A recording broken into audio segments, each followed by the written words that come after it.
नमस्कार। Super India news TV में आपका स्वागत है। मैं हूं राजेश आर्य। आइए देखते हैं आज का विशेष समाचार। बहुत कुछ अच्छा भी हो रहा है विश्व में। कोविड, जलवायु परिवर्तन और रूस यूक्रेन युद्ध से प्रभावित खाद्य कीमतों ने गरीबी निवारण की रफ्तार धीमी जरूर की है, लेकिन वह अवरुद्ध नहीं हुई। नुकसान और निराशा के बीच काफी कुछ हुआ है। आपके सोच के विपरीत हमारी धरती बेहतर स्थिति में हो सकती है। निराशाजनक खबरों को लेकर इंसान काफी हद तक पूर्वाग्रह से भरा होता है। हम पत्रकार भी कम नहीं हैं। हम विमान हादसों की रिपोर्ट करते हैं, लेकिन उनके बारे में नहीं जो हर रोज सफलतापूर्वक विमान लैंड कराते हैं। हम आपदाओं, असफलताओं, खतरों और मौतों की जानकारी देते हैं। गुजरे साल हम इन्हीं सब खबरों में व्यस्त रहे। लगातार निराशाजनक खबरें हमें पंगु बना सकती हैं, इसलिए यहाँ पर मेरी कोशिश इन्हीं पूर्वाग्रह को दूर करने की है। महामारी से पहले मैंने एक स्तंभ लिखा था जिसमें तर्क दिया गया था कि मानव इतिहास के लिए पिछला वर्ष सबसे अच्छा था। मैं इस साल ऐसा नहीं कह सकता, लेकिन मैं ये सुझाव जरूर दे सकता हूं कि इस दौरान काफी कुछ अच्छा हो रहा है। धरती पर रहने का यह सबसे अच्छा समय हो सकता है। 2022 विशेष रूप से तकनीकी प्रगति में उत्कृष्ट रहा। अगले 5 वर्षों में दुनिया भर में सौर ऊर्जा क्षमता 3 गुना होने की उम्मीदें हैं और ये पूरी दुनिया में बिजली के प्रमुख स्रोत के रूप में कोयले से आगे निकल जाएगी। तकनीकी सुधार लगातार हो रहे हैं। मैसाचुसेट्स इंस्टीट्यूट ऑफ टेक्नोलॉजी के शोधकर्ताओं ने पतले और लचीले सौर पैनल बनाने का एक तरीका विकसित किया है जो लगभग किसी भी बाहरी सतह को बिजली के स्रोत में बदल सकता है। उम्दा गुणवत्ता वाली बैटरियों के निर्माण में भी उल्लेखनीय सफलता मिली है। ये तकनीक की सबसे रोमांचक सीमाओं में से एक है जो ग्रीन एनर्जी के भंडारण के लिए उल्लेखनीय प्रगति को महत्वपूर्ण बनाती है। इसी तरह 2022 ऊर्जा स्रोत के रूप में परमाणु संलयन यानी न्यूक्लियर फ्यूजन एक मील का पत्थर साबित हुआ। ग्रीन हाइड्रोजन भी धीरे धीरे गति पकड़ रहा है और यह ऊर्जा भंडारण के लिए उपयोगी साबित हो सकता है। इस वजह से हम नवीनीकरण ऊर्जा क्रांति के दौर में है, जहां जल्द ही हमारी स्थिति कुछ बेहतर हो सकती है। यदि सब कुछ सही रहा तो हम पहले से कहीं अधिक सस्ती, अधिक विश्वसनीय और अधिक पोर्टेबल बिजली का लाभ उठाने के योग्य भी हो जाएंगे। असल में सस्ती ऊर्जा, फिर चाहे वह सौर से मिल रही हो या परमाणु संलयन से, परिवर्तनकारी हो सकती है।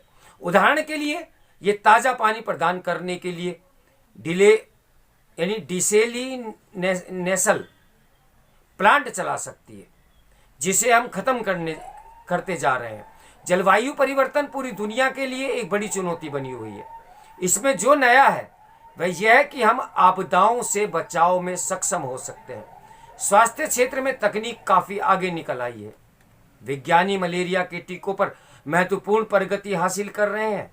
ये दर्शाता है कि टीका विकास के लिए ये एक स्वर्ण युग हो सकता है। कैंसर के खिलाफ इम्यूनोथेरेपी में भी काफ़ी प्रगति हुई है। इन सभी की बदौलत मेरा एक दोस्त भी जीवित है। एक नई जीन एडिटिंग तकनीक सिकल सेल एनीमिया को ठीक करने में सक्षम हो सकती है।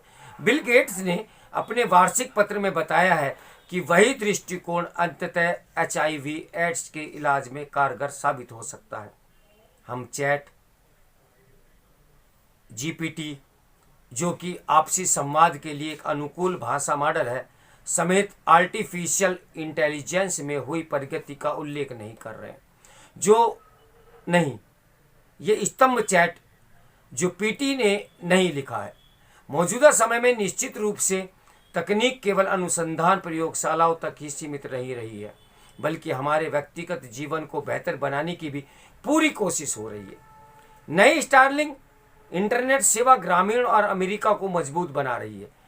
इसकी मदद से मैं ओरेगन के अपने फार्म हाउस में ये स्तंभ लिख रहा हूँ। ये यूक्रेन के लिए एक बाजी पलटने वाली तकनीक रही है। इससे यूक्रेन के लोग रूसी आक्रमण का सटीक जवाब दे रहे हैं। मेरे जीवन काल में सबसे जरूरी रही है वैश्विक गरीबी के खिलाफ ऐतिहासिक प्रगति। कोविड-19, जलवायु परिवर्तन और रूस यूक्रेन युद्ध में से प्रभावित वैश्विक खाद्य कीमतों ने गरीबी निवारण की रफ्तार को धीमी जरूर की है, लेकिन यह पूरी अवरुद्ध नहीं हुई। MIT प्रोफेसर और सबसे कम उम्र की नोबेल पुरस्कार जीतने वाली एस्थर डुफ्लो का कहना है कि महामारी में गिरावट आई, कई क्षेत्रों में काफ़ी अच्छी भी रही है।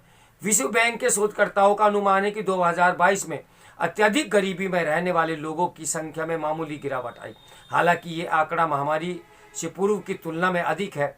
ये लगभग 2018 की ही तरह है, लेकिन यह 2017 और पिछले वर्षों की तुलना में बहुत अच्छा है।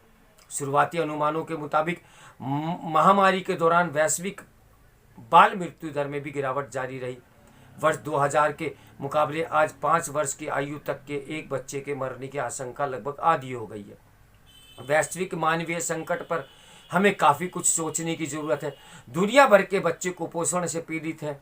कम उम्र में जिन लड़कियों की शादी हो जाती है वे और विस्थापित बच्चे स्कूल नहीं जा पाते। संयुक्त राष्ट्र के विश्व खाद्य कार्यक्रम के कार्यकारी निर्देशक डेविड व्यासली मानते हैं कि हालांकि दुनिया आपदाओं के एक तूफान का सामना कर रही है, फिर भी काला सागर के मध्यम में यूक्रेनी अनाज के निर्यात की अनुमति ने कम से कम कुछ समय के लिए दुनिया के सामने खाद्य संकट की समस्या को दूर करने का भी काम जरूर किया है। वेबसाइट आधार वर्ल्ड डाटा के मैक्स रोजर के थे कि ये तीनों कथन सत्य हैं कि दुनिया दयनीय स्थिति में है। दुनिया पहले से बेहतर है, दुनिया पहले से और बेहतर हो सकती है। मैंने जब ऊपर लिखा कि वह समय धरती पर रहने का सबसे अच्छे समय हो सकता है तो आप शायद चौंक गए होंगे, लेकिन क्या हम किसी ऐसे संभाग में जीना पसंद करेंगे जहां बच्चों के मरने की आशंका अधिक हो? नहीं। तो विचार तो हम कर ही सकते हैं ना। तो एक अच्छी सोच के साथ नमस्कार, मैं हूं राजेश आर्य, सुपर इंडियन न्यूज़ टीवी से।